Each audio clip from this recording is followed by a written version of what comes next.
నమస్తే, welcome to 99 news. Karimnagar, Nizamabad, Adilabad, Medak నూతనంగా ఎన్నికైన ఎమ్మెల్సీలకి ఆత్మీయ అభినందన సభ మెదక్ జిల్లాలో నిర్వహించారు. కార్యక్రమంలో మెదక్ పార్లమెంట్ సభ్యులు మాధవనేని రఘునందన్ రావు, ఎమ్మెల్సీలు చిన్నమైల్ అంజిరెడ్డి, మల్కా కుమరయ్య, మెదక్ జిల్లా బీజేపీ పార్టీ అధ్యక్షులు వాల్దాస మల్లేష్ గౌడ్, గడ్డం శ్రీనివాస్, నాని ప్రసాద్, జిల్లా బీజేపీ నాయకులు గజమాలతో సన్మానించారు.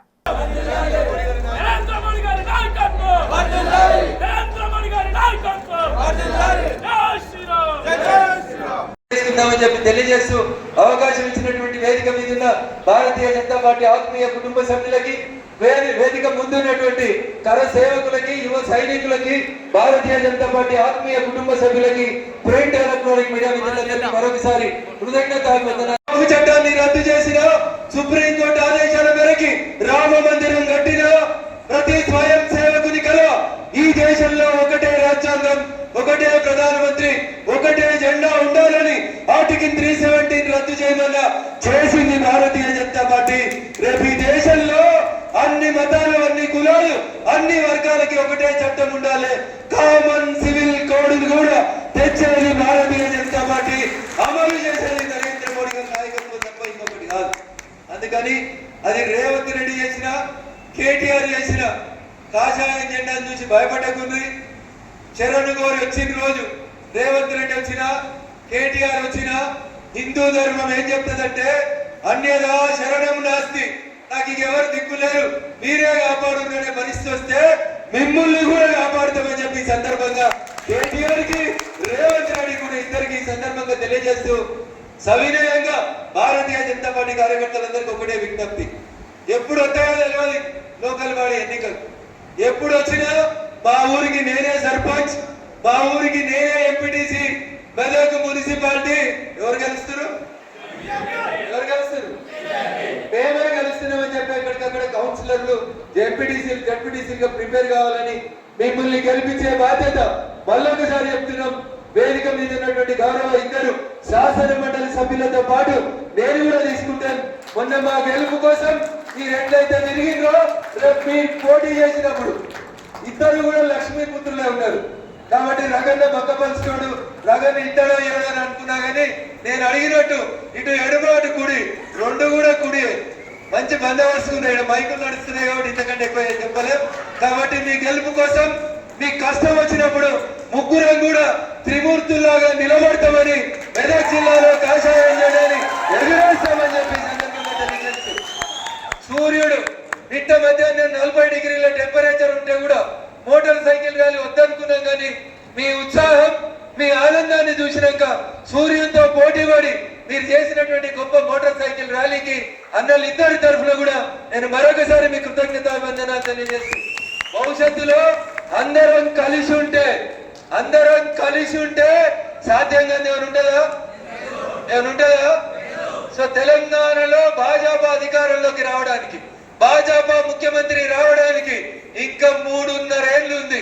గట్టిగా పంచి కొడితే 3.5 ఏళ్లలో ఈ రాష్ట్రంలో అధికారంలోకి వచ్చేది, ముఖ్యమంత్రి అయ్యేది కాషాయం జెండా భారతీయ జనతా పార్టీ అనే విశ్వాసంతో మీరందరూ ముందుకు నడవాలని మనస్ఫూర్తిగా కోరుకుంటూ, సన్మాన కార్యక్రమం నేను మాట్లాడినాక అయితే దయచేసి ఎవరు కూడా ఆవేశపడవద్దు, ఒక్కొక్కరు అందరు రండి చేయడానికి కష్టపడతామని చెప్పారు అని నమ్మి ఆ ఇద్దరు ఎమ్మెల్సీల గెలుపు కోసం సహకరించినటువంటి భారతీయ జనతా పార్టీ ఆత్మీయ కుటుంబ సభ్యులకి, ప్రింట్ ఎలక్ట్రానిక్ మీడియా మిత్రులకి, నేటి ఈ కార్యక్రమానికి జనరల్ గా ఒక పెళ్లి అంటే ఒకడే పెళ్లి కొడుకు వస్తాడు.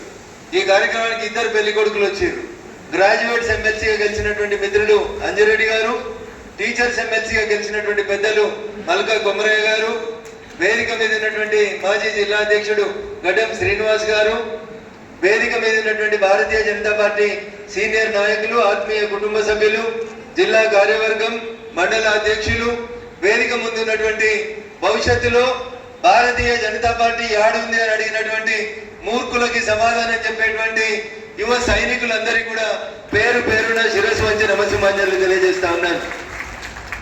ఇంత జరిగినా ఇంకొందరికి బుద్ధి వస్తలేదు, బీజేపీని అడుగుపెట్టనీయం. మరి కాంగ్రెస్ కథమైపోయింది. దేశంలో 3 రాష్ట్రాలలో మిగిలింది కాంగ్రెస్. తెలంగాణ, కర్ణాటక, హర్యానా 3 రాష్ట్రాలలో మిగిలింది. సరే, హిమాచల్ ప్రదేశ్ 3 రాష్ట్రాల్లో మిగిలింది. మనం గతంలో పురాణాలలో చదివినప్పుడు ఒక కథ వింటాం. వామనుడు నాకేం కావాలని అడిగితే 3 అడుగుల జాగ కావాలని అడుగుతాడు.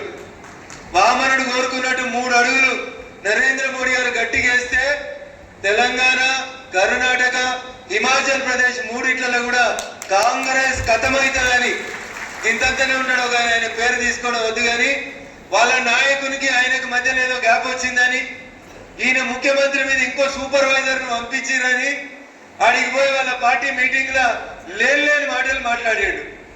నేను ఇక లేతే ఏదంటే చేయగలుగుతానని తుపాకీ రామని మాటలు చెప్పొచ్చి బీజేపీని తెలంగాణలోకి రానియరా?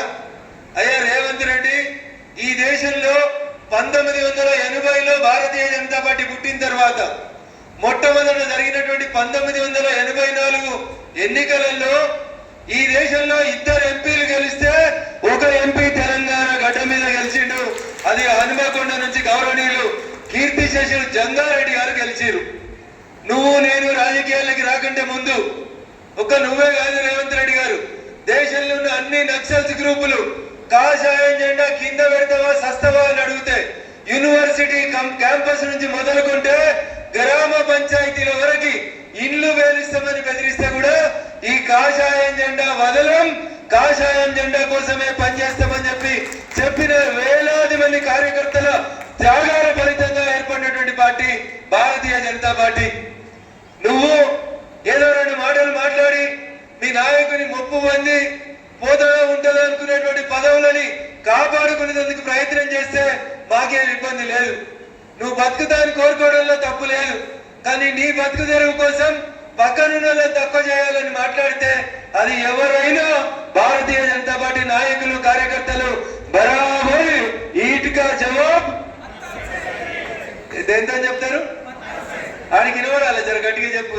ఈట్కా జవాబ్ ఇటు లేదనా? భోజనం మంచి భోజనం ఉంది, గట్టిగా చెప్పు. ఈట్కా జవాబ్ అనడంలోకి అన్నం లేదు, గుర్తుపెట్టు. ఎవరైతే వెనకాల స్లోగన్స్ అంటలేరో వాళ్ళకి అన్నం దొరకదు. ఈట్కా జవాబ్ ఇది వినబడాలి రేవంత్ రెడ్డి గారికి. మేము ఎవరిని ఏమంటలేం, మా పని మేము చేసుకొని పోతున్నాం.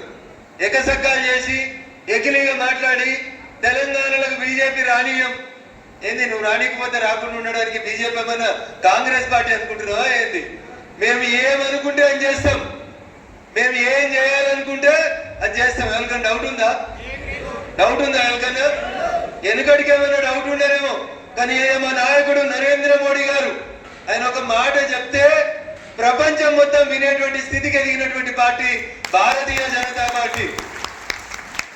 ప్రపంచంలో ఎవరైతే ఆయనకు వీసా ఇయ్యను అన్నాడో వాడు కూడా వచ్చి వీసా కాదు, నువ్వు మా దేశానికి వచ్చి నా ఎలక్షన్లలో ప్రచారం చేయని అడిగే స్థాయిలోకి ఎదిగినటువంటి గొప్ప నాయకుడు నరేంద్ర మోడీ గారు.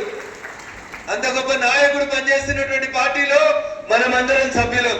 అందుకని మనతోటి ఎవరన్నా కొట్లాడాలన్నా ఎవరితోటన్నా మాట్లాడాలన్నా మనం ఇది ఎవరన్నా మాట్లాడాలని కానీ ఒళ్ళు దగ్గర పెట్టుకొని మాట్లాడాలని చెప్పి ఈ సందర్భంగా చాలా స్పష్టంగా చెప్పదలుచుకున్నాం. నరేంద్ర మోడీ గారు ఆర్టికల్ 317 రద్దు చేస్తారని పేపర్లలో వార్తలు వస్తున్నప్పుడు ఆ జమ్మూ కాశ్మీర్ లో ఒక ఆయన ఉంటాడు, ముసలైన ఫారూక్ అబ్దుల్లా అని ఒకప్పుడు ముఖ్యమంత్రి చేసి ఆయన చెప్పాడు, क्या तमाशा कर रहे, एक मोदी नहीं 100 मोदी आए तो भी आर्टिकल 370 को रद्द नहीं कर सकते అన్నాడు. ఉన్నదా అన్నయ్య ఆర్టికల్ 370? ఉన్నదా? రద్దయిందా? ఆర్టికల్ 370 రద్దయిందా? ఎంతమంది ఉన్నారు మోడీలు? ఎంతమంది ఉన్నారు? ఒక్కడే మోడీ ఉన్నాడు. చెప్పిండు చేస్తా అన్నాడు, చేసిండు. పొద్దుగాల 9కి మొదలు పెడితే రాత్రి 2 గంటల కల్లా పార్లమెంట్ లో బిల్లు పాస్ అయిందా కాలేదా? మైక్ ఇచ్చి మాట్లాడమంటే ఎవరికన్నా మాట్లాడడం వచ్చిందా? ఏమి రాలేదు. అందుకనే అందరికి అన్ని పార్టీలకు అవకాశం ఇచ్చి వాళ్ళ వాదన విన్న తర్వాత ఆర్టికల్ 370 రద్దు చేసినాం. రద్దయిందా? జమ్మూ కాశ్మీర్ ఎలక్షన్లు అయినాయా? ఎవరు గెలిచిననేది పక్కన పెట్టుది. ప్రజాస్వామ్యాన్ని పరిరక్షించేందుకు మోడీ గారు కంకణం కట్టుకున్నా అన్నారు. జమ్మూ కాశ్మీర్ లో ఆర్టికల్ 317 రద్దు చేసింది. చాలా మంది మిత్రులు కాంగ్రెస్ వాళ్ళు మా పేపర్లో ఉండే మా మిత్రులు కూడా చాలా మంది రాదురు. బీజేపీ వాళ్ళకి ఎలక్షన్లు వస్తే రాముడు గుర్తుకొస్తాడు, బీజేపీ వాళ్ళు బతికున్న రోజులు రాముని గుడి కట్టారు, ఏదో కాంగ్రెస్ వాడు కట్టినట్టు. మా పేపర్ వాళ్ళు కొంచెం ఆవేశపడి ప్రతి ఎలక్షన్లప్పుడు రాత్రు రాములవారి గుడిని వీళ్ళు ఎలక్షన్లకు వాడుకుంటారు అని. అయిందా గుడి కాలేదా? అప్పుడేరేమే రాములవారి గుడి కాలేదా? ఇప్పుడు ఏమంటారో ఒకసారి అడగాల, రాసిన వాళ్ళని మాట్లాడిన వాళ్ళని గుడి అడగాలి. అందుకనే ప్రపంచంలో అందరికంటే గొప్ప నాయకుడిగా మోడీ వస్తే చాలు మా దేశానికి అని చెప్పి అందరూ లేచి నిలబడి, ఈ మధ్యలో అయితే కొందరు దేశాల అధ్యక్షులు మోడీ గారు కనబడితే సాష్టాంగ దండాలు పెట్టేటువంటి పరిస్థితికి వచ్చింది. ఇది ఎవరి గర్వకారణం? ఇది ఎవరి గర్వకారణం? ప్రతి భారతీయ జనతా